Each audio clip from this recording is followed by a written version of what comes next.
যশোর ৫ মনিরামপুর সংসদীয় আসনে ধানের শীষের মনোনয়ন প্রত্যাশী উপজেলা বিএনপির সাবেক সভাপতি, সাবেক উপজেলা চেয়ারম্যান এবং যশোর জেলা বিএনপির সাবেক সহসভাপতি সদ্য প্রয়াত আলহাজ মোহাম্মদ মুসার বড় ছেলে, ১১ নম্বর চালুয়াটি ইউনিয়ন বিএনপির সভাপতি এবং উপজেলা বিএনপির কার্যনির্বাহী কমিটির সদস্য জনাব কামরুজ্জামান শাহীন ধানের শীষের পক্ষে গণসংযোগ শুরু করেছেন।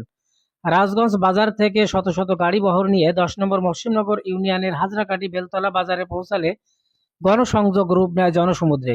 এ সময় সংক্ষিপ্ত আলোচনা পর্বে অংশ নিয়ে হাজরাকাঠি বাজারে জনগণের জায়গা সংকুলান না হওয়ায় শেষ পর্যন্ত ভ্যানের উপর দাঁড়িয়ে বক্তব্য দিতে শুরু করেন জনাব কামরুজ্জামান শাহীন। বিস্তারিত দেখুন ভিডিও চিত্রে। কামরুজ্জামান শাহীন, আমার বাবা মৃত মোহাম্মদ মুসা আপনাদের সন্তান দীর্ঘ ৪ তারিখে ৪ অক্টোবর আমার বাবা আমাদের ছেড়ে চলে গেছেন। আপনারা সবাই অবগত আছেন। আজ আমি আসছি আমার বাবার জন্য আপনাদের কাছে দোয়া নিতে। আসলে মানুষের এই ভালোবাসা, আমি আসলে আপনাদের কাছে ঋণী হয়ে গেলাম। আমার বাবার স্বপ্ন ছিল জীবনে একবার এমপি হবেন। আজকে আমি এতিম হয়ে আমার বাবার পক্ষ থেকে আমি আপনাদের কাছে দোয়া চাই, আমি যেন ধানের শীষের প্রতীক নিয়ে আপনাদের কাছে আসতে পারি।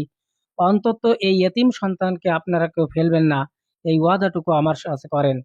এভাবেই তিনি মিনতি করলেন, চাইলেন ধানের শীষে ভোট, দিলেন নানা প্রতিশ্রুতি। অনেক প্রতিভা আছে, অনেক আকাঙ্ক্ষা ছিল যে অন্তত শেষ বয়সে আমার বাবা একবার এমপি হবে। আমার বাবা একবার উপজেলার চেয়ারম্যান ছিলেন, ৩ বার ইউনিয়ন পরিষদের চেয়ারম্যান ছিলেন। কোনদিন তার ভুল আপনারা পাননি। আমার বাবা সারা জীবনের আকাঙ্ক্ষা একবার অন্তত এমপি হবে। তো আজকে আমি এমপি হয়ে আমি আমার বাবার পক্ষের থেকে আমি আপনাদের কাছে দোয়া চাই। আমি আপনাদের সন্তান, আমি তার বড় ছেলে, আমি যদি ধানের শীষের প্রতীক নিয়ে আপনাদের কাছে আসতে পারি, অন্তত এই এতিম সন্তানকে আপনারা কেউ ফেলবেন না, এই ওয়াদাটুকু আমার আপনাদেরই ভাই, আপনাদেরই ভাই। এলাকার যত মানুষ, যত ভাই আমার বোনের আছে, আমরা অনেকে চিনি না। যাই হোক, আমি এই আজকে মনিরামপুর বাজারে একটা মিটিং ছিল, বর্ধিত সভা, এই জন্য দেরি হয়ে গেছে। অনেকে অনেক দূর থেকে আসছেন, কষ্ট হয়েছে। আমি আপনাদের কাছে ক্ষমা চেয়ে নিচ্ছি এই অনাকাঙ্ক্ষিত দেরির জন্য। গণসংযোগ চলাকালে জনাব কামরুজ্জামান শাহীনের সফরসঙ্গী হিসেবে ছিলেন ১০ নম্বর মসলিমনগর ইউনিয়ন বিএনপির সভাপতি জনাব মোহাম্মদ আব্দুল খালেক। উপস্থিত ছিলেন উপজেলা বিএনপির নির্বাহী কমিটির সদস্য জনাব আলহাজ মোহাম্মদ কফিল উদ্দিন। উপস্থিত ছিলেন সলিমপুর ডিগ্রি কলেজের সহকারী অধ্যক্ষ জনাব আবুল বাশার, এছাড়া বিভিন্ন ইউনিয়ন থেকে আসা নেতৃবৃন্দ। এ সময় উৎসবমুখর পরিবেশে তিনি গণসংযোগ চালান এবং বাজারের প্রত্যেকটা দোকানে দোকানে গিয়ে ধানের শীষের লিফলেট বিতরণ করেন এবং ধানের শীষের জন্য দোয়া প্রার্থনা করেন জনাব কামরুজ্জামান শাহীন। ওইভাবে আপনাদের দোয়ারে ইনশাল্লাহ পৌঁছাবে। সবাই আপনারা ভাই, আমরা বাড়িতে আপনারা অবশ্যই আসবেন।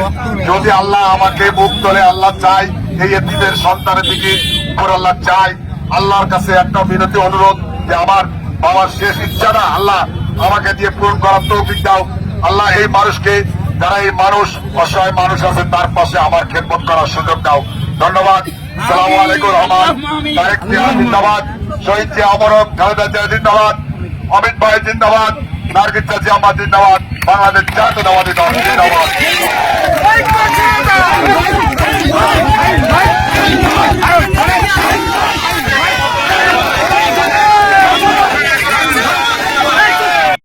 মনিরামপুর 89-5 কামরুজ্জামান শাহীনকে সংসদ সদস্য হিসাবে দেখতেছি।